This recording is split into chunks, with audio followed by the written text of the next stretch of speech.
Ok, irmãos, mais uma vez, boa noite. Graça e paz a todos. Boa Uma noite. alegria, uma satisfação, né, a gente poder estar novamente aqui reunidos para aprender mais sobre a palavra de Deus.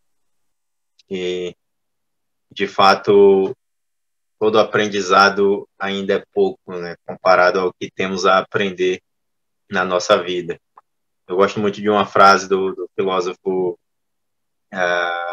Rousseau, onde ele diz que a mente que se abre para o conhecimento jamais ela volta, né, para o seu tamanho normal. Ou seja, são coisas que ninguém pode tirar da gente, é aquilo que nós aprendemos. Então, que vamos orar para que o Espírito Santo de Deus ele nos guie em mais esse estudo, que possamos de fato aprender dentro da palavra dele e a maneira como ele quer que façamos. Amém? Podemos baixar nossa cabeça, fechar nossos olhos. Pai querido e santo, nós agradecemos ao Senhor mais uma vez, Senhor, pelo privilégio que o Senhor nos dá de poder aprender na tua palavra, a maneira como o Senhor quer que vivamos na tua presença. Nós te damos graças, Pai, porque o Senhor nos enviou o teu Espírito para nos ajudar a compreender os teus ensinamentos, para nos fortalecer e nos fazer lembrar tudo aquilo que nós aprendemos. Que esse estudo, Senhor, seja mais um momento de comunhão, mais um momento de aprendizado, mais um momento gratificante na tua presença, Senhor. Nos guia, Pai, durante cada momento em que estamos reunidos aqui e ainda quando sairmos daqui, Senhor, e estejamos ainda sendo guiados pelo Teu Espírito em cada passo que cada um der em suas vidas. Se conosco, Pai, eu te peço, em nome de Jesus. Amém. Ok. Eu não estou conseguindo ver todo mundo aqui, né, porque eu fiz o login pelo celular e no celular não aparece muita gente. Mas eu quero iniciar essa aula sugerindo para vocês a leitura de um livro. Eu não sei se vocês têm esse livro aqui, mas eu posso depois enviar o PDF do título da parte que eu quero que vocês leiam. Finalmente Vivos, né, o livro de John Piper.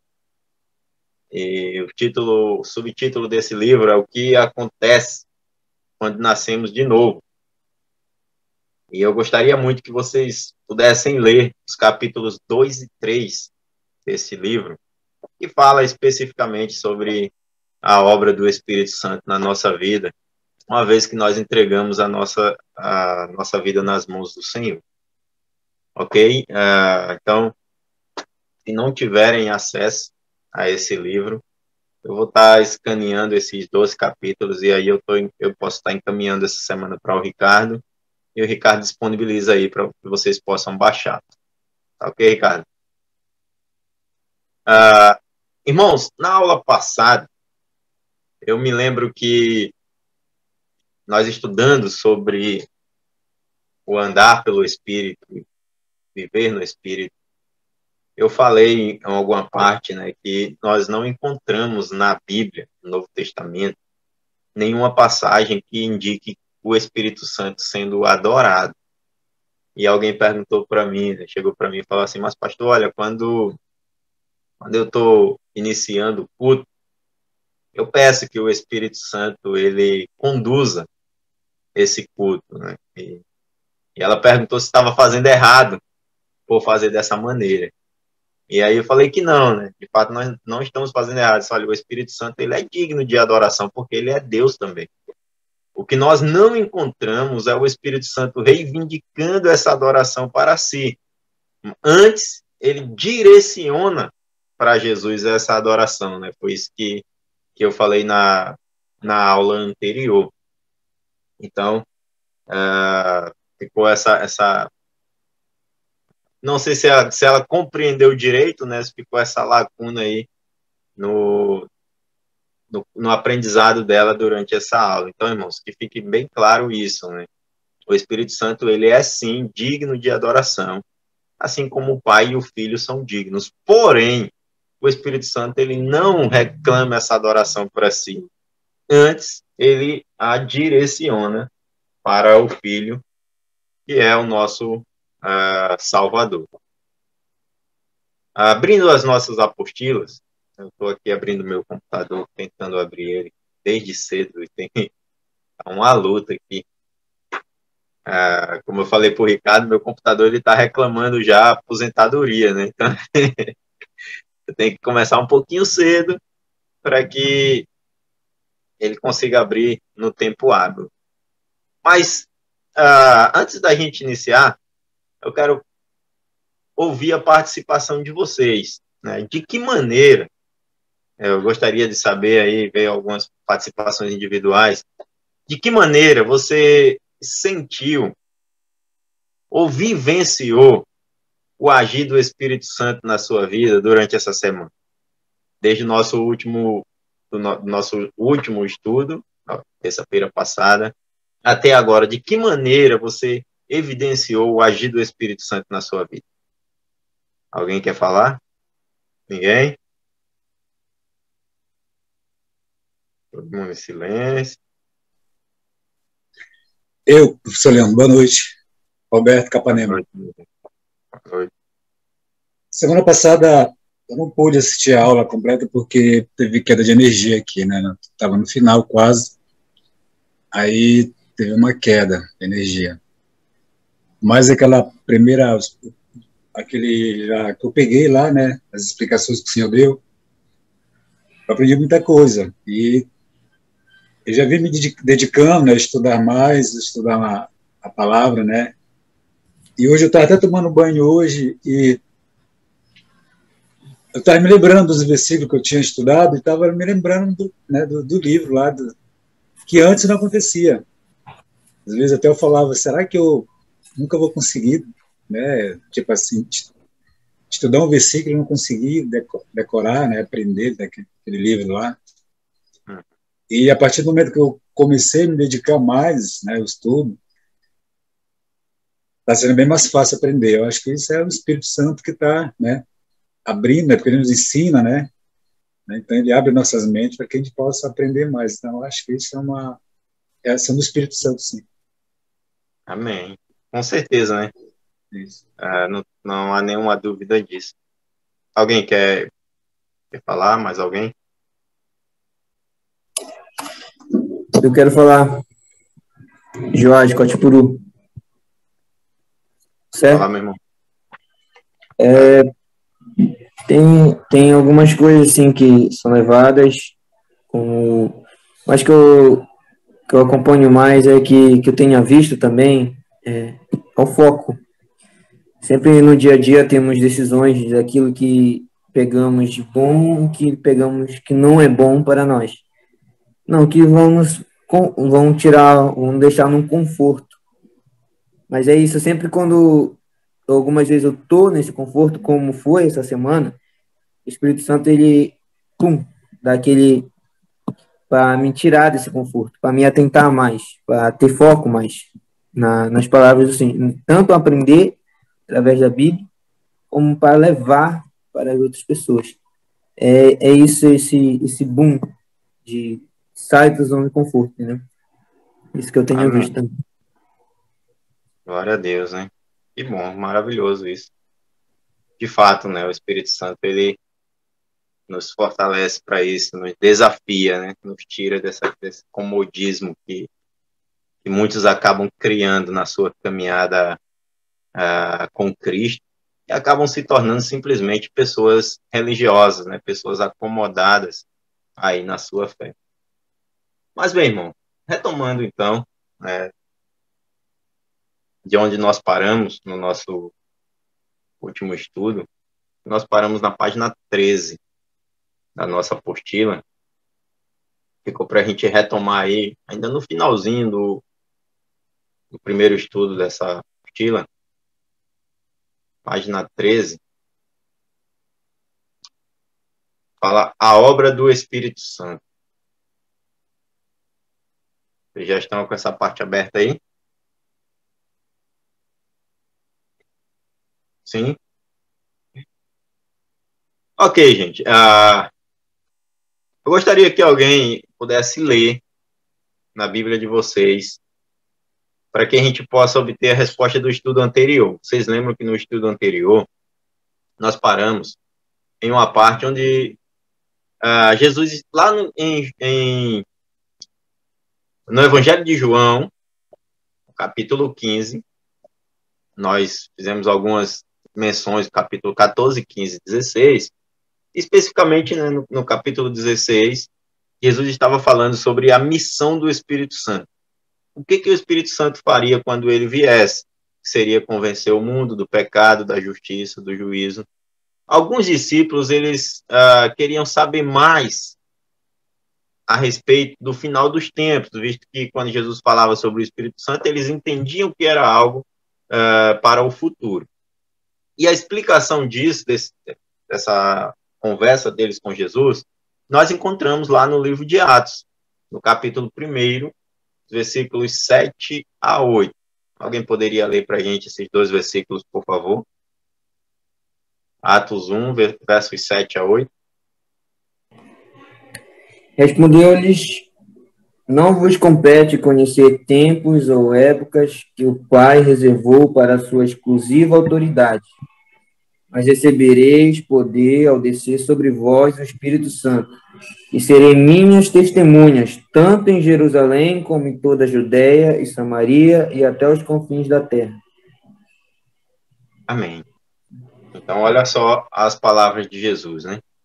Novamente, Jesus fala aqui que o Espírito Santo, ele, nas nossas vidas, nos daria o poder de testemunhar sobre ele. Além de todas aquelas capacitações que nós estudamos no na nossa aula anterior, que o Espírito Santo nos traria, ele também nos capacitaria para testemunhar a respeito de Jesus. E isso é maravilhoso, né? Porque se não for, de fato, pelo poder do Espírito Santo, nós sequer temos coragem de abrir a nossa boca, ou a ousadia de abrir a nossa boca para falar de Jesus para outras pessoas. A nossa capacidade para evangelizar, para fazer discípulos, para descobrir novos contatos e compartilhar o amor de Cristo, ele vem exatamente do Espírito Santo, né? Essa capacidade vem do Espírito Santo. Então, para a gente recapitular um pouquinho do que nós estudamos, vamos fazer uma revisão, um resumo bem rápido de tudo que nós aprendemos até aqui sobre o que o Espírito Santo faz na vida do seguidor de Jesus. Espero que vocês tenham lido e respondido as apostilas de vocês. Número 1 diz que o Espírito Santo, ele nos consola. Ele nos consola, né? Ele conforta, exorta, ele aconselha. Em segundo lugar, o Espírito Santo, ele nos ensina a verdade através da palavra do Senhor. Próximo, ele nos ajuda a compreender, a lembrar, né? Também nos ajuda a lembrar do que está escrito na palavra de Deus. Ou seja, sem a ajuda do Espírito Santo, nós não vamos conseguir nos lembrar dos versículos certos, das passagens certas, quando nós precisarmos naquele momento exato. Ricardo, eu acho que eu estou batendo na porta aí. Verifica aí para mim. Acho que consegui. Não, aqui, já deixa eu entrar. Pronto, deixa eu só fazer essa transição aqui, fica mais fácil para mim. Ok, então, continuando aqui, né, o Espírito Santo, ele nos ajuda a lembrar o que está escrito na palavra do Senhor. Ele também nos convence. Ajuda, convence. Quem respondeu aí? Convence.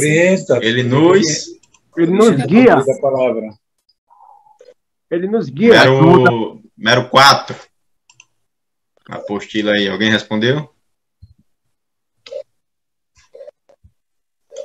Ele nos orienta, nos convence, no meio da palavra. Ok, amém. Ele nos guia por meio da palavra. Nos guia por meio da palavra também. Ok, amém. Número 5, ele, melhor dizendo, né? como falei desde o início aqui, né, ele glorifica Jesus, ou seja, ele não reivindica para si a adoração, mas ele nos leva a adorar e a glorificar o Senhor Jesus. E por último, sexto e último, ele nos ajuda a Falar sobre Jesus. fato, ele nos ajuda a falar, a testemunhar, a compartilhar sobre Jesus com outras pessoas, né? Então, irmãos, são muitas atribuições do Espírito Santo na nossa vida e cada uma delas extremamente importante. Depois da ressurreição de Jesus, o apóstolo Paulo, ele ensinou que o Espírito Santo, além de todas essas coisas, ele também nos fortalece, ele falou isso lá em Efésios, capítulo 3, versículo 16, ele nos ajuda a mortificar a carne, né, vivificar o Espírito, e nos ajuda a orar, lá em Romanos, capítulo 8, versículo 26. Então, considerando todas essas coisas, nós podemos, então, concluir que o Espírito Santo é quem nos capacita em todos os aspectos da nossa vida cristã. Sem o Espírito Santo na nossa vida, nos guiando e nos ensinando, nós não caminharemos da forma como Deus quer, né? Será uma caminhada aí falha, né? Defeituosa. Ok? Continuando, então, nosso tema mudando um pouquinho aqui, sobre andar pelo Espírito. Eu iniciei a aula anterior perguntando para algumas pessoas o que seria andar. O Senhor Jesus, lá em Atos, falou que os discípulos iriam testemunhar dele até os confins da terra. O próprio Jesus começou a divulgação do Evangelho, das Boas Novas, lá em Jerusalém, circunvizinhança. Depois o apóstolo Paulo foi enviado para uma região chamada Galácia, onde algumas pessoas ali entraram em um relacionamento com Deus, muito entusiasmados e muito felizes por essa decisão que eles haviam tomado em suas vidas. E esses novos seguidores de Jesus ali se juntaram e formaram pequenas igrejas, pequenas comunidades. Diante disso, alguns judeus conservadores do judaísmo, eles questionavam aqueles novos irmãos sobre a maneira como eles viviam, né? Eles queriam fazer com que eles poderiam seguir Jesus, eles deveriam seguir Jesus, mas eles também tinham que viver debaixo da lei de Moisés para que pudessem ser salvos. E a Boas Novas deixou de se tornar algo novo, assim, algo tão agradável para as pessoas que a ouviam, né? Que deram ouvido para esses judeus. Porque eles tinham que viver dentro dos mesmos padrões que eles eram obrigados a viver antes de conhecer a graça do Senhor Jesus. Então, esses homens novamente colocaram o peso do legalismo da lei sobre os seguidores de Gálatas, seguidores de Jesus, esses chamados judaizantes, né? E Paulo escreveu a carta de Gálatas ali combatendo essa heresia e mostrando que, por meio do Espírito Santo, nós recebemos de Deus aquilo que nós precisamos para viver na presença do Senhor.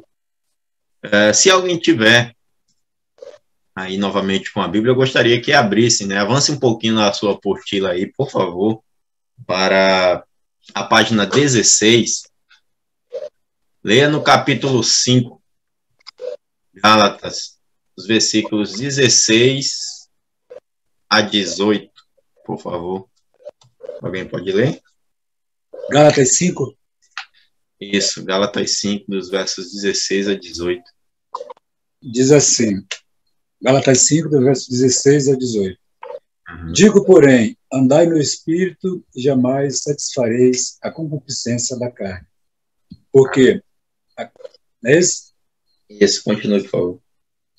Porque a carne milita contra o Espírito e o Espírito contra a carne, porque são opostos entre si, para que não façais o que, porventura, seja do vosso querer. Mas se sois guiado pelo Espírito, não estáis sob a lei. Amém. Então, olha só o que o texto diz, né? Eu digo, andai no Espírito. e jamais satisfareis a concupiscência da carne, diante de todo aquele questionamento dos judaizantes, das exigências dos judaizantes para fazer com que aqueles novos discípulos eles vivessem dentro da lei. E aí Paulo agora vai dizer, olha, se vocês andarem no Espírito, vocês não se entregarão à carne, ou seja, a lei automaticamente ela vai ser cumprida, ela vai ser obedecida, como o próprio Paulo vai escrever que o fim da lei é Cristo para a salvação de todo aquele que crê. Ele não desconsiderou a importância da lei, mas ele disse que se andarmos no Espírito Santo, automaticamente a lei será cumprida, não como um fardo, mas naturalmente teremos o prazer de viver de maneira que agrada ao Senhor, dentro da lei, dentro dos seus ensinamentos. De novo, damos um ênfase aqui para a palavra andar, né? Que ela significa implicar, ou andar significa várias coisas, vários significados. Quando uma pessoa está andando, ela está se movimentando, não está parada. Está em atividade. Quando uma pessoa está andando, ela terá o quê? Progresso em direção ao seu alvo. Eu até mencionei na aula anterior o exemplo do apóstolo Pedro lá, quando ele andou por sobre as águas. Outra coisa também é que quando essa pessoa está andando, não ocorre apenas um ato, é algo constante. E finalizando sobre o andar, andar com uma pessoa implica que nós temos comunhão com ela. Quando diz o texto andai no Espírito, quer dizer que nós temos comunhão com o Espírito Santo na nossa vida. E aí o Espírito Santo ele vai nos guiar em nosso progresso espiritual. Não nos deixando limitado a certos momentos da nossa vida, mas guiando cada passo que dermos em direção à nossa glorificação. Amém? Versículo 17 ainda, dando continuidade, né, diz por quê devemos andar no Espírito? Porque a carne milita contra o Espírito e o Espírito contra a carne. E esses são opostos entre si, para que não façais o que porventura seja do vosso querer. Em outras palavras, a carne impede o nosso progresso espiritual.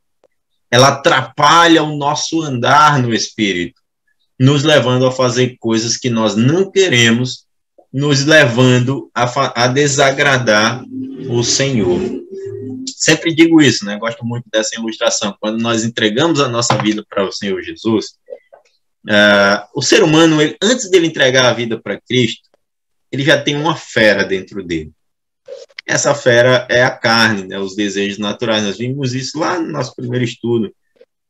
Os desejos naturais, as concupiscências do mundo, os prazeres, as satisfações, os cuidados do mundo, vivem dentro da gente ali e dominam o nosso corpo e o nosso ser. Quando rendemos a nossa vida para Cristo, um novo ser espiritual nasce dentro da gente, né? Nos tornamos uma nova criatura. O Espírito Santo passa a habitar na nossa vida. E a partir daquele momento, aquela fera carnal que existia sozinha dentro de nós, agora ela passa a entrar em conflito com o nosso lado espiritual. E dependendo de quem ou de que lado nós cuidarmos mais ou alimentarmos mais, esse é o que vai vencer. Se alimentamos o lado espiritual, com certeza o lado carnal enfraquece e morre. Agora, se deixamos de alimentar o espírito, e isso nós fazemos por meio da leitura da palavra, por meio da oração, por meio da comunhão com outros irmãos, por meio da prática da vida cristã efetiva, se paramos de fazer essas coisas e começamos a alimentar as concupiscências da carne, então a carne aí ela acaba ofuscando o espírito na nossa vida, nos levando a fazer coisas que nós não queremos. De novo, reforço, né? A carne aqui, nesse versículo, e muitos outros versículos do Novo Testamento, não se refere ao nosso corpo físico, mas sim os desejos, né, as tentações, os prazeres, a concupiscência, né, essa é a carne mencionada nesse versículo aqui. A carne também não é o velho homem, porque o velho homem já foi crucificado e sepultado. A carne, de fato, é os prazeres pecaminosos que ainda existem dentro da gente, queira ou não. Esses desejos de pecar, ele vai seguir o crente por toda a sua vida, né? Quando nós damos ênfase para o Espírito Santo na nossa vida, esses desejos, eles são menos evidentes e eles se tornam até esquecidos, né? Porque o Espírito Santo nos conduz somente para aquilo que agrada ao Senhor. Avançando mais um pouquinho, no versículo 18, diz que, mas se sois guiados pelo Espírito, não estáis sob a lei. E aí Paulo volta a dar ênfase naquilo que eu falei lá no princípio, né? Se alimentamos a carne, estamos sujeitos ao pecado. E tentados a pecar, a carne nos leva a fazer isso. Mas se somos guiados pelo Espírito, não estamos debaixo da lei, porque naturalmente o Espírito Santo nos guiando nos leva à obediência à lei. Agora, vocês observam que a palavra aqui em foco é guiados pelo Espírito. Em outras palavras, em vez de sermos dominados por leis e regras nas nossas vidas, nós somos guiados pelo Espírito Santo. Observem, irmãos, nesse texto, que a Bíblia ela não usa a palavra controle. Nós não somos controlados pelo Espírito Santo. O Espírito Santo não controla, ele não toma a direção da nossa vida. Isso é interessante a gente pensar isso, no sentido de que nós deixamos de ter sentidos próprios para ser controlado pelo Espírito Santo. Não existe esse controle. Um espírito imundo, um demônio, quando ele se apossa da vida de uma pessoa, ele assume o controle da vida dessa pessoa, levando a pessoa a fazer coisas que, em muitas das vezes, nem se lembra do que fez, porque ela foi possuída, ela foi controlada por uma força sobrenatural. O Espírito Santo, ele não toma esse controle na nossa vida, ele nos guia. É como se fosse um nosso amigo, ou, em outras palavras, a nossa consciência ali dizendo, olha, o caminho é por aqui, andem por aqui, mas ele não nos leva à força a obedecer, a cumprir. Ele nos guia, ele nos mostra o certo, para que possamos fazer isso de livre e espontânea vontade, por amor. Pastor? Sim? Como se ele fosse como já foi falado uma vez para mim, né? Foi o pastor aqui. Ele falou como se ele fosse o nosso GPS. Quer dizer que quando estamos em uma rota errada, ele só nos mostra o caminho certo. Cabe a nós escolher se vamos por esse caminho ou não. É como ele não controla, mas ele mostra o caminho certo. Entendeu? É isso mesmo, irmão. É isso mesmo. Eu falo muito isso, né? Quando eu estou fazendo discipulado com alguns irmãos da igreja aqui, eu sempre digo para eles isso. Eu digo, olha, eu não posso viver a vida espiritual de vocês. Eu não posso ser crente por vocês. Eu não posso aqui obedecer a palavra de Deus por vocês. Eu posso mostrar para vocês o que Deus quer que vocês façam, como Deus quer que vocês vivam, e vocês decidirão se vocês vivem conforme a vontade de Deus ou não. Então, o Espírito Santo na nossa vida, ele age dessa maneira. É como aquela placa na beira da rodovia, né?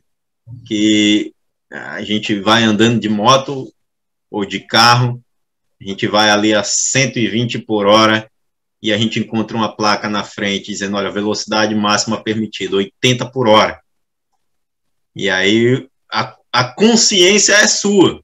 Se você tira o pé do acelerador, diminui para 80, ou se você continua a 120, assumindo os riscos que terão pela frente ali. Então, o Espírito Santo, ele faz isso na nossa vida, né? Ele nos mostra como nós devemos andar, ele nos aponta os riscos quando nós desobedecemos esse conselho, esse guia que ele nos dá, e nós escolhemos se acatamos a orientação do Espírito na nossa vida ou assumimos o risco ali, como o motorista assume o risco de andar acima do limite de velocidade, se envolver num acidente e até mesmo envolver outras pessoas, né? Então, de fato, o Espírito Santo está nos conduzindo direto e pessoalmente para essa vida de adoração, dessa maneira, né? Nos guiando, nos ensinando, mostrando como nós devemos fazer. Ele nunca nos força a fazer qualquer coisa, mas ele nos conduz a uma vida de obediência por meio dos princípios da palavra de Deus que nós estudamos. Dessa maneira que o Espírito Santo ele trabalha na nossa vida. Amém? Meu irmão. Pode falar. Interessante que você usou a palavra da gente estar com o Espírito Santo e saber proceder com tudo que ele nos fala, ele nos ensina, ele nos exorta, né, como nós estamos vendo. E o bom também desse ensinamento, dessa compartilhamento de palavra, é que a gente vai vendo a maneira da ação do Espírito Santo. É dessa forma.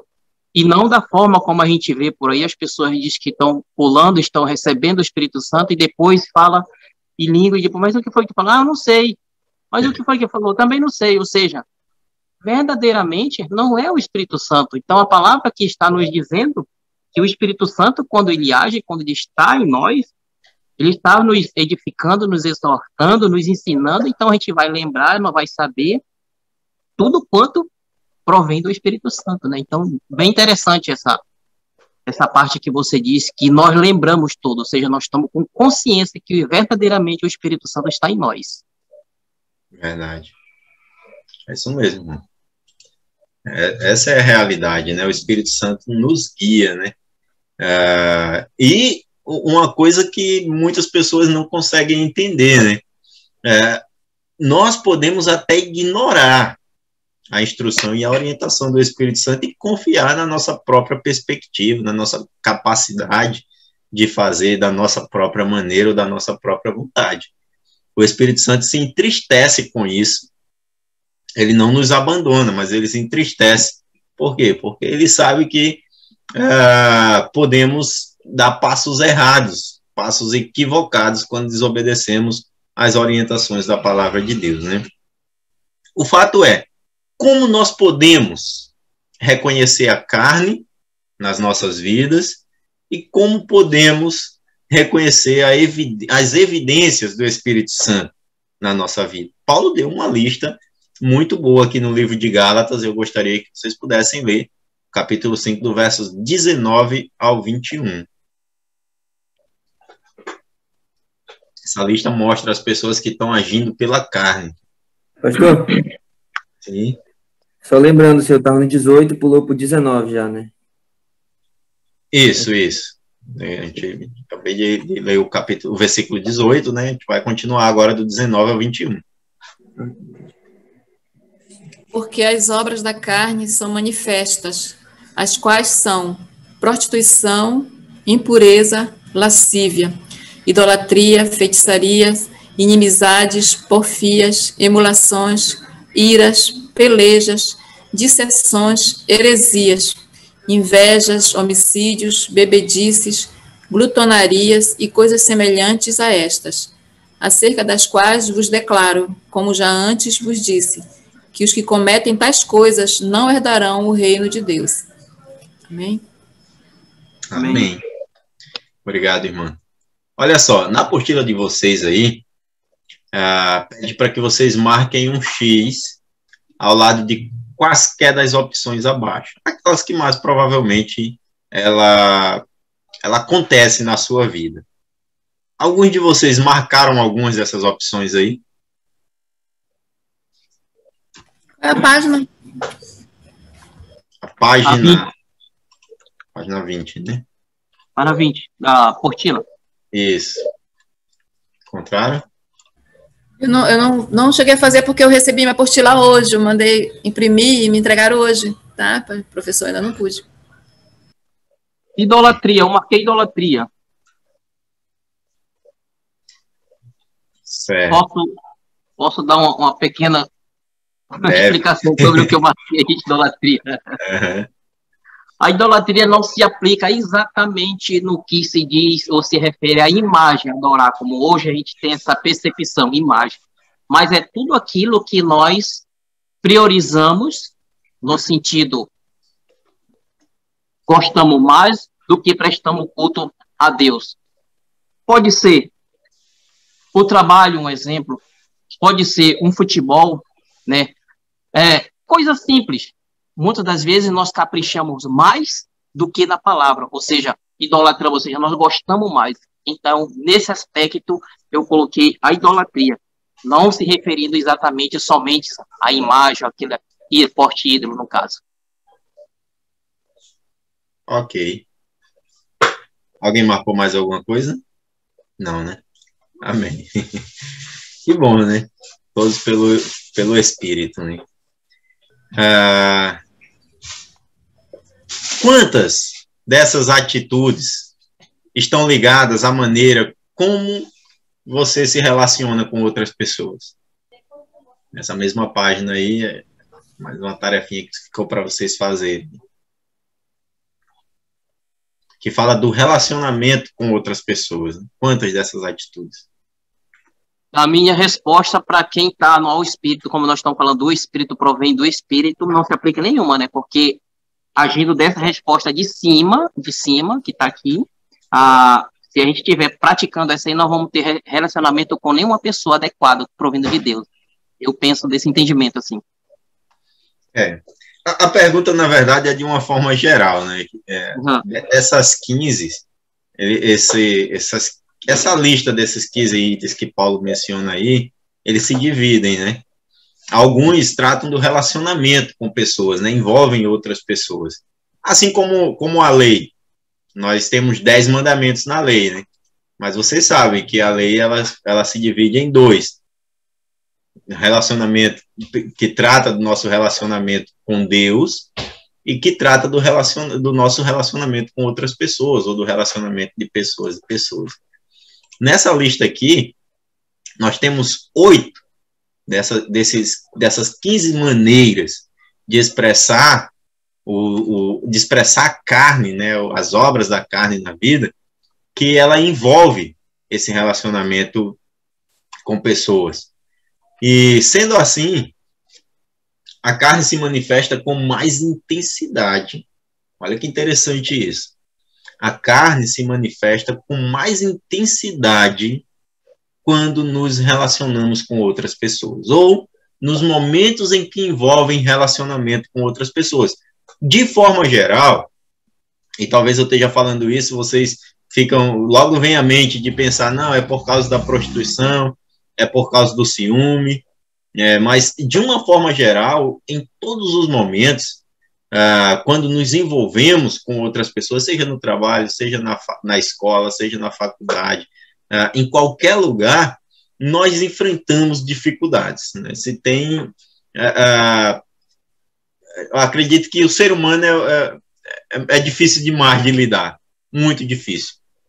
Então, sempre vamos encontrar problemas nesses nossos relacionamentos com outras pessoas. E muitas vezes, se nós não tivermos, de fato, cheios do Espírito Santo na nossa vida, nós podemos, vez ou outra, dar lugar a algumas dessas situações aqui, que nós nem percebemos, mas às vezes no trabalho, por causa de, às vezes, uma fofoca, que o nosso companheiro de trabalho foi lá falar para o chefe de algo que nem aconteceu, a gente acaba desenvolvendo com essa pessoa uma inimizade. Então, às vezes, até discussões ali dentro, e a gente nem percebe que a gente está dando lugar à carne com essas pequenas coisas, né? Então, para a gente ver que a carne se manifesta mais, ou pelo menos mais evidente, quando se trata ou envolve outras pessoas. Dando continuidade, então, nesse texto, pode ler, por favor, o versículo 22 e 23. Mas o fruto do Espírito é amor, alegria, paz, longanimidade, benignidade, bondade, fidelidade. Amém. Então a gente pode aqui fazer um contraste, né? O fruto Isso. do Espírito: amor, alegria, paz, longanimidade, benignidade, bondade, fidelidade. Aí o senhor esqueceu o 23, né? Mansidão, Sim. domínio próprio. Domínio próprio. Contra essas coisas não há lei. Então, de 15 obras da carne, que a carne manifesta, a gente tem aqui 9 frutos do Espírito. A palavra fruto aqui está no singular, né? Não no plural. Até já estou respondendo para vocês aí. Pergunta é: quantas dessas qualidades se manifesta na vida de uma pessoa que anda no Espírito Santo? Ou que anda no Espírito? Quem responde? Aí eu digo que é para se manifestar todas, né? Aqui andar no Espírito Santo de Deus são todas, se aplicam. Exatamente, né? Devem se manifestar todos. Se nós andamos no Espírito, então os frutos do Espírito devem se manifestar na nossa vida. Se alguns desses frutos não existem em nós, então nós devemos orar ao Senhor para que Ele produza em nós esse fruto que está faltando. Essa é a realidade, né? Ok? Avançando um pouquinho, falar sobre o enchimento com o Espírito Santo. Esse é um tema também bem interessante e muito controverso, muito mal entendido por alguns grupos religiosos hoje na atualidade. Mas o enchimento com o Espírito é o nosso tema agora, né? Paralelo ao andar com o Espírito, é o mandamento também de ser cheio do Espírito Santo. Continuando ainda, ou melhor, avançando agora, né, na Bíblia para Efésios, capítulo 5. Quem tiver com a Bíblia aí pode procurar, por favor. Enquanto vocês procuram, eu vou ler o versículo 18, que diz assim: olha, não vos embriagueis com vinho, no qual há dissolução, mas enchei-vos do Espírito Santo. Olha o mandamento. É imperativo, né? Ele não está nos aconselhando. Ele não diz assim: olha, talvez vocês encham-se com o Espírito Santo. Ele não diz: eu aconselho, eu recomendo. Não, ele está no imperativo aqui: não façam isso, não se embriaguem com vinho no qual há dissolução, ou seja, uma vida de excesso destrói a pessoa, mas encham-se do Espírito Santo. Deus ordenou que fôssemos o quê? Cheios do seu Espírito, né? Cheios do Espírito Santo. Esse versículo até parece até contradizer o que nós estudamos, uma vez que o Espírito Santo entra numa pessoa, ele passa a habitar na sua vida permanente. Então, como podemos ser cheios do Espírito Santo? Me lembro perfeitamente, há 11 anos atrás, quando fui fazer meu exame do corpo ministerial, né? Me lembro que, acredito que foi até o pastor Bira que fez essa pergunta para mim. Qual a diferença, né, em ser habitado pelo Espírito e ser cheio do Espírito? Irmãos, o fato é que nós somos habitados pelo Espírito Santo todos os dias, em todos os momentos, desde o momento em que nós entregamos a nossa vida para Cristo. Efésios 1:13 diz que somos selados com o Espírito da promessa. Mas o enchimento do Espírito, ele acontece em momentos necessários na nossa vida. Ninguém anda cheio do Espírito 24 horas por dia. Ele acontece quando necessário, esse enchimento do Espírito Santo. A gente vai aprofundar um pouquinho mais, né? A pergunta é, eu quero ver se vocês responderam. Como podemos ficar cheios do Espírito? Alguém respondeu? Se ninguém respondeu, a gente vai avançar e aí a gente vai entender isso. Ninguém, né? Ok. A palavra cheio ou encher significa abastecer, né? Completar ou o sentido de dar continuidade, o que já existe. Nesse contexto, significa penetrar. Em outras palavras, em vez de algo que entra de fora para dentro, para completar o que está faltando, o Espírito, que já está habitando completamente dentro das nossas vidas, ele penetra em cada área dessa vida. Esse é o enchimento do Espírito Santo, né? Nós estamos dando liberdade a ele para influenciar toda a área da nossa vida. Tudo aquilo que nós fazemos, pensamos, agimos, nós damos liberdade para que o Espírito Santo influencie essa área, guiando cada uma dessa área da nossa vida. Quando nos submetemos à vontade do Espírito Santo, então, ele nos enche, ou seja, damos a ele liberdade para influenciar a nossa vida. Quando nós vamos pregar, por exemplo, quando chegamos diante do púlpito ali para pregar, uma das orações que eu faço muito, sempre, todas as vezes antes de pregar, antes de subir no altar ali para pregar, eu oro, eu faço a minha oração em particular, e eu peço a Deus que encha-me com o seu Espírito Santo, para que ele possa falar através de mim, para aqueles que irão ouvir ali naquele momento. Por que eu peço o enchimento do Espírito Santo ali? Porque eu sei que ninguém vive cheio do Espírito Santo 24 horas por dia. Mas há momentos que nós precisamos desse enchimento, né? Essa inspiração a mais para que sejamos usados por Deus da maneira como ele, de fato, ele quer. Ok? Continuando no texto de Efésios 5, versículo 19. Alguém pode ler, por favor? Falando entre vós com salmos e entoando-os e louvando de coração ao Senhor com hinos e cânticos espirituais. Amém. Amém. Então, olha só. Ele começou lá no versículo 18, dizendo que nós devemos encher a nossa vida com o Espírito Santo. E agora ele diz que esse enchimento resulta em quê? Falar com salmos, entoar louvores de coração ao Senhor, com hinos e cânticos espirituais, né? Não são qualquer louvores, não é qualquer fala, mas algo de fato que vem do nosso coração e que seja espiritual. Olha só, o primeiro fruto que mostra que uma pessoa está cheia do Espírito Santo é que ela faz o quê? Fala. Ela fala espontaneamente das coisas de Deus.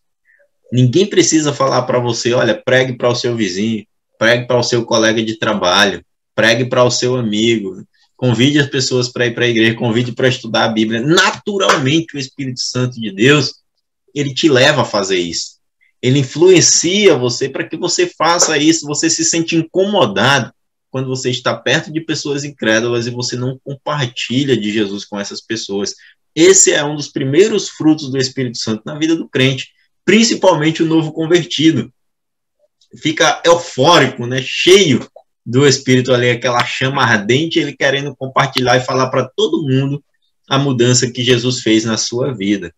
O segundo fruto do Espírito na vida de um cristão é que ela sempre faz o quê? Adora. Adora. Também louva.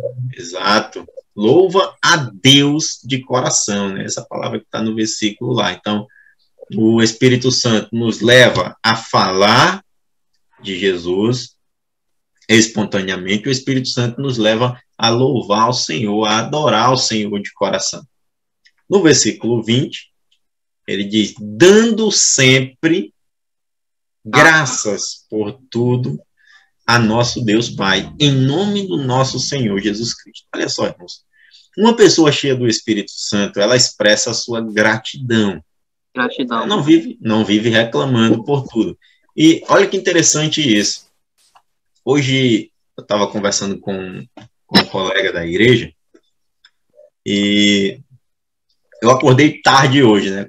Fui dormir meio cedo ontem e acordei tarde, porque eu tomei um remédio ontem, um medicamento para enxaqueca, É uma dor crônica que me atormenta aí praticamente desde a infância. Muitas pessoas sofrem com esse problema. E aí eu falei, né, para o colega, não me acordei tarde porque eu tomei um medicamento ontem e esse remédio dá muito sono. E aí a pessoa falou assim, meu irmão, mas não aceite isso não. Repreenda em nome de Jesus, né? Você não pode aceitar isso. E aí eu falei para ela, olha, em primeiro lugar, eu não sou ninguém para não aceitar aquilo que Deus permite na minha vida. Se desde a infância, antes mesmo de eu conhecer o Senhor, e agora conhecendo, Deus permite isso, algum propósito tem. Então, eu não tenho essa autoridade de dizer assim, eu não aceito o que Deus permite na minha vida.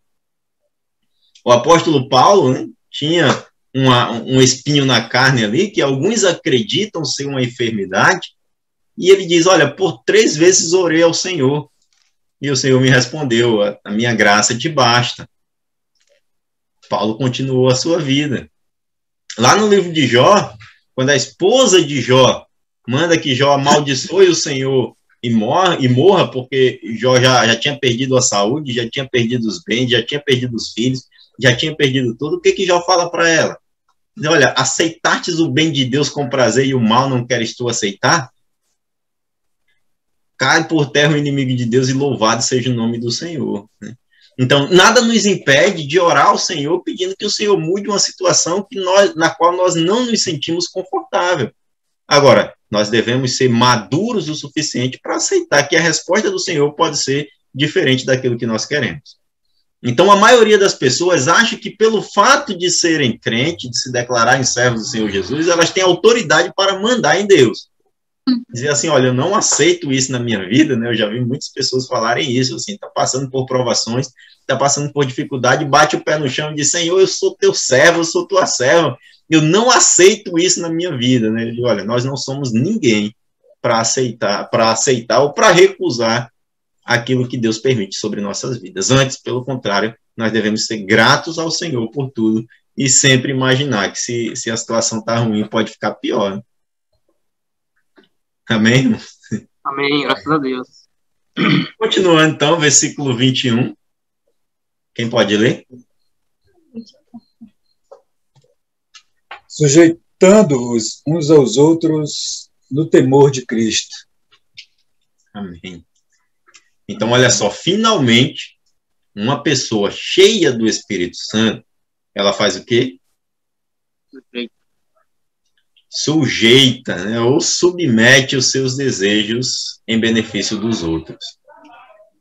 Louvor, gratidão e submissão são coisas que fluem naturalmente das nossas vidas como resultado de estarmos cheios do Espírito Santo na nossa vida.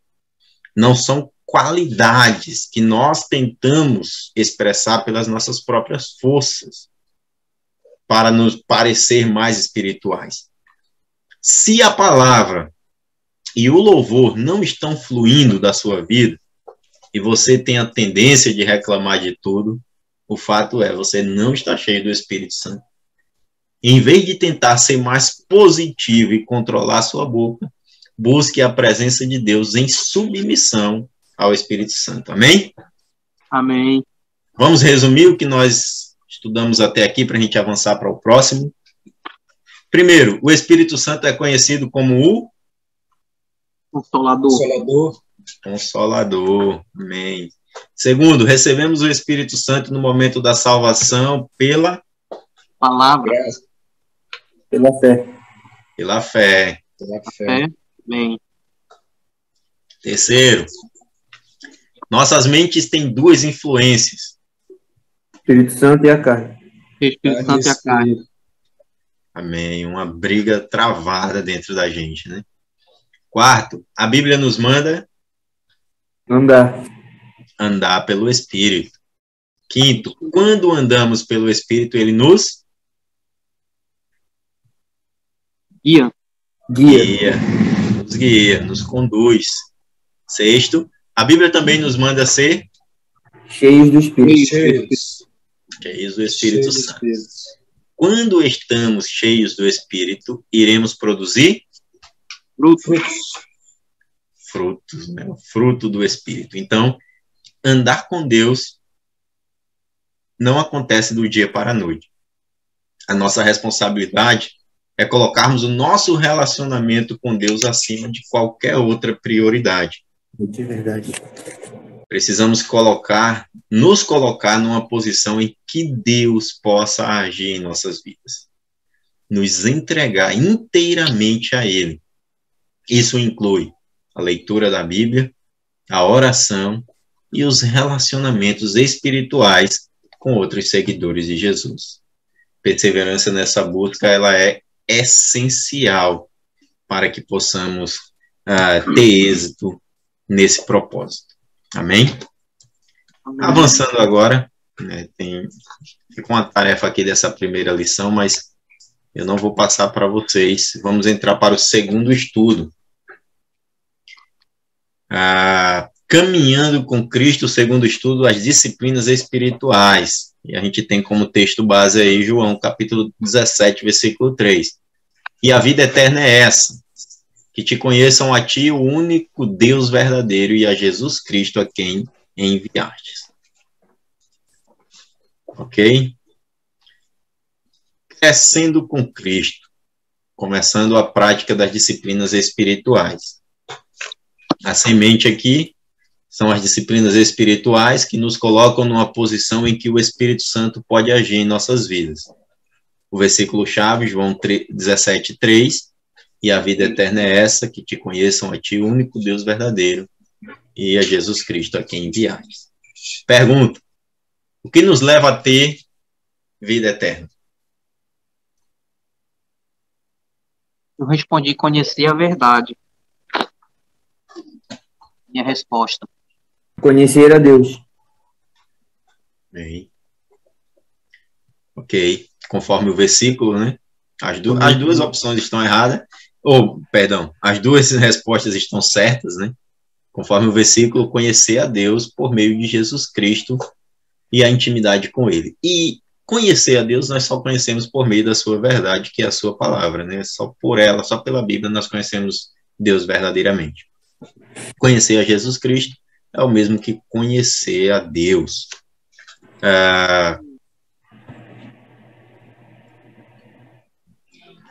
Avancem aí na apostila de vocês, lá para as perguntas. Depois da história bíblica, eu quero pular essa história para a gente ganhar tempo. Eu acredito que vocês já leram a história, já conhecem. E aí a gente passa lá para as perguntas. Página 26, a primeira questão. Correto? Deixa eu só ver aqui a página. Isso. Correto. Página 26, aí a gente tem a primeira pergunta. Quais eram as dificuldades que Daniel tinha em praticar disciplinas espirituais? Vocês sabem que a história fala de Daniel, né? Quem lê o livro de Daniel conhece a história, fala do relacionamento de Daniel, as dificuldades que Daniel enfrentou na Babilônia para adorar a Deus, seguir os seus hábitos e sua forma de adorar o Senhor. Acredito que todos tenham lido. Pergunta é: quais eram as dificuldades que Daniel tinha em praticar disciplinas espirituais? Alguém sabe? Alguém respondeu? Eu li, mas não respondi. Preciso da ajuda do professor. Eu li, mas eu não respondi. Ok. Olha que interessante. O rei Nabucodonosor havia invadido a terra de Israel e levado como escravo. Ele destruiu Israel e Judá e levou como escravo aqueles que sobraram vivos, digamos assim. Entre esses cativos dos filhos de Judá, estava Daniel, um jovem na época, provavelmente de uma família nobre ou de uma família real. E ele passou ali a ser ensinado para viver dentro dos costumes babilônicos. Esse é o contexto ali do princípio do capítulo de Daniel, né? Junto com outros jovens, eles foram separados, escolhidos, o rei mandou que escolhessem alguns jovens, né, de boa aparência, inteligentes e de família nobre ou real, para que eles fossem ensinados, treinados para servir no palácio do rei. Algum tempo depois, Daniel ele vem a se tornar ali um dos governadores daquela terra. E pelo êxito que Daniel teve naquele lugar, ele adquiriu também inimigos que tinham inveja dele. A principal dificuldade que Daniel encontrou naquele lugar, para que ele pudesse praticar suas disciplinas espirituais e seguir a sua fé de adoração ao Senhor, estava na razão porque ele não estava mais na sua terra, junto com a sua família, junto com os seus pais. Ele estava agora em uma terra distante, né? Ou seja, a resposta mais resumida, né? Daniel estava longe dos seus pais, ali ele sofria perseguições e ameaça de morte. Essas eram as principais dificuldades para que Daniel colocasse em prática as suas disciplinas espirituais. Ok? Pergunta número 2. Como sabemos que Daniel não estava praticando essas disciplinas como uma obrigação religiosa? Alguém respondeu? Ninguém? Olha só, primeiro, conforme a primeira pergunta lá, Daniel sofria perseguições, Daniel sofria ameaça. Se ele fizesse aquilo somente como uma obrigação religiosa, ele poderia deixar de fazer a qualquer momento. Ele praticava também quando outras pessoas não estavam observando ele. E isso ele fez com muita perseverança, buscando intimidade com o Senhor. Um dos motivos que nos leva a ter intimidade com Deus e não nos deixa se tornar somente pessoas religiosas é o fato de sermos um adorador do Senhor quando as outras pessoas não estão olhando. Orar, fazer boas obras, compartilhar do amor de Jesus, ler a palavra de Deus quando ninguém está olhando, quando estamos nos nossos momentos sozinhos com Deus. Isso nos leva a ter intimidade com o Senhor. Daniel fazia isso. Terceiro, quais são os benefícios de buscar intimidade com Deus através da prática das disciplinas espirituais? Alguém respondeu? Eu acredito que os benefícios seria aqui, no caso, tanto para Daniel quanto para nós, o livramento, né? Que aconteceu com ele. Tanto com Daniel quanto com seus 3 amigos. Uhum. Também, né? Deus não desampara de forma nenhuma os seus, né? O fato é que a intimidade que Daniel desenvolveu com Deus o fez conhecer melhor o Senhor. E trouxe para ele uma paz e uma tranquilidade em uma situação, ou em situações muito difíceis. Como quando foi jogado na cova dos leões, como quando foi acusado de não adorar o rei, né? E muitas outras situações aí. Amém? Eu teria essa resposta também tendo benefícios, né? Tendo a paz de Deus. Como Paulo fala em Filipenses, capítulo 4, versículo 7. Que é essa paz que excede todo entendimento, que guardará essa paz de Deus.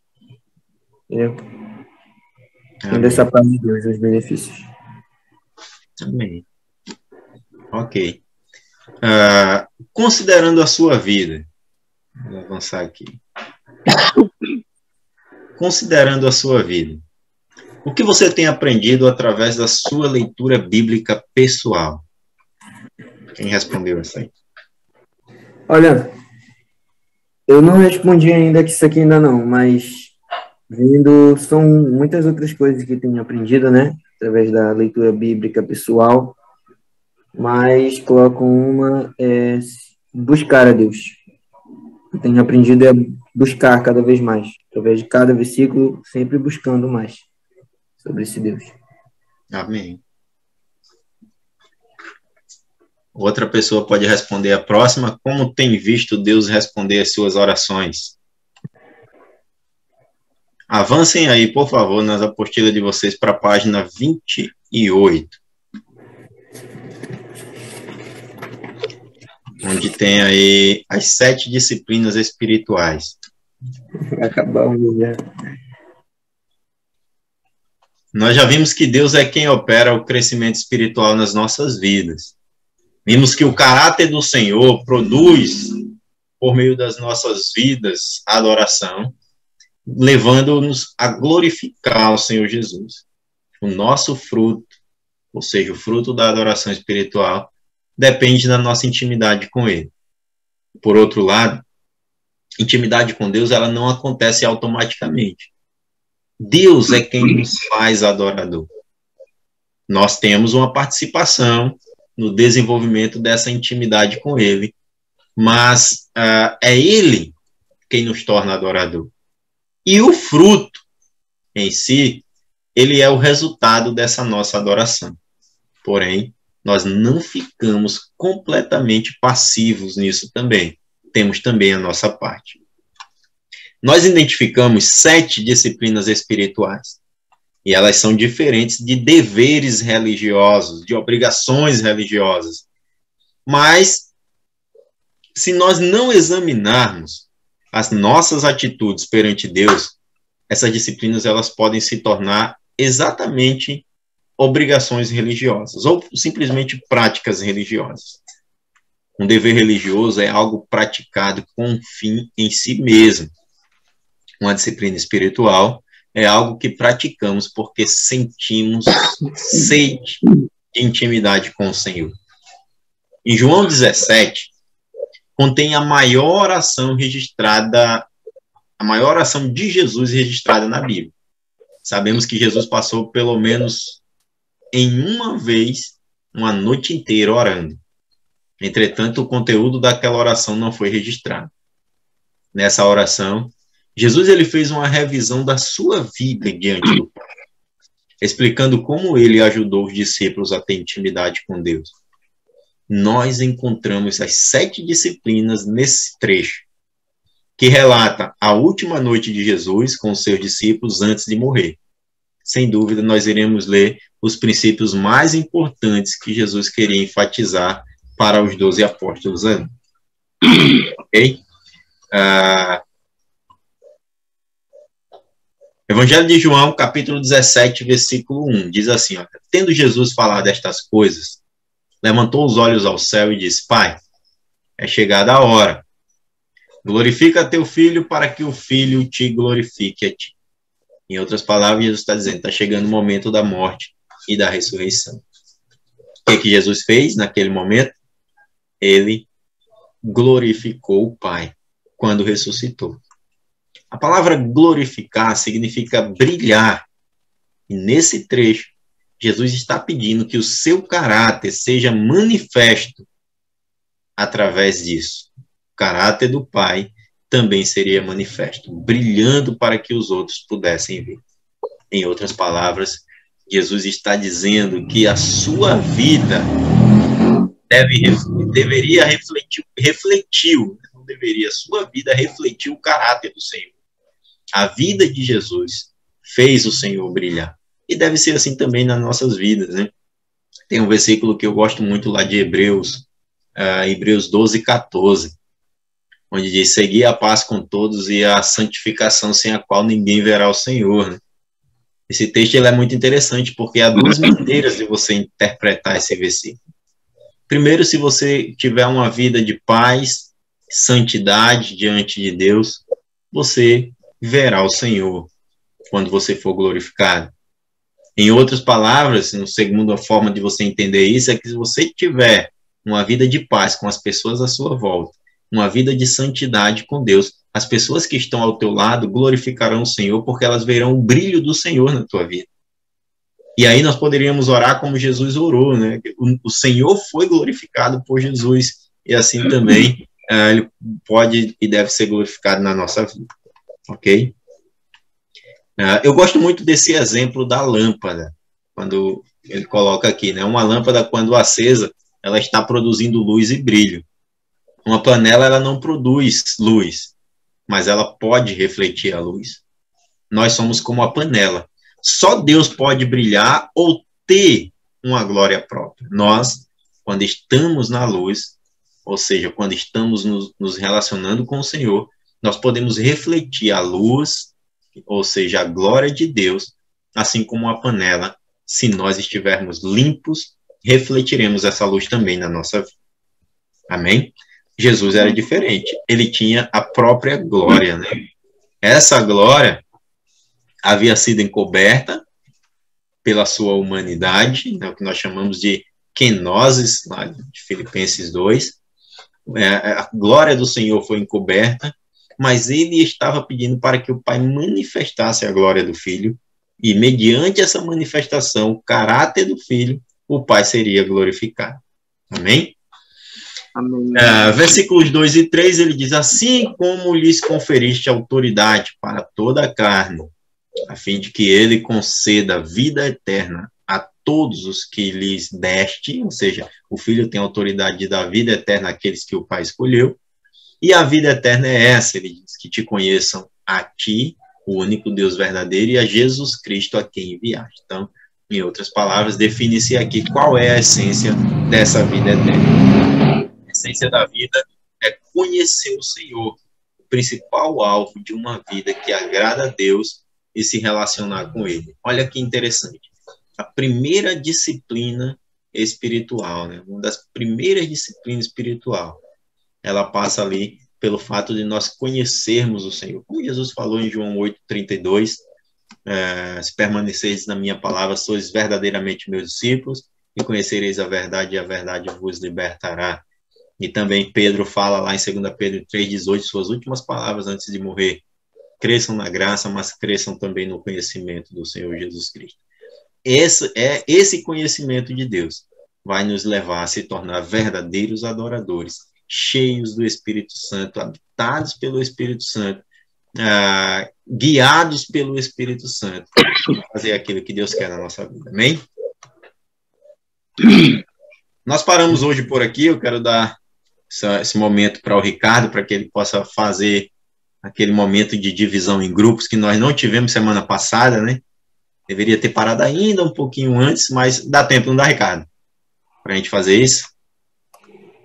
Dá sim, Leandro. Pronto. A gente encerra por aqui hoje com a permissão de Deus. No próximo estudo a gente vai dando continuidade aí.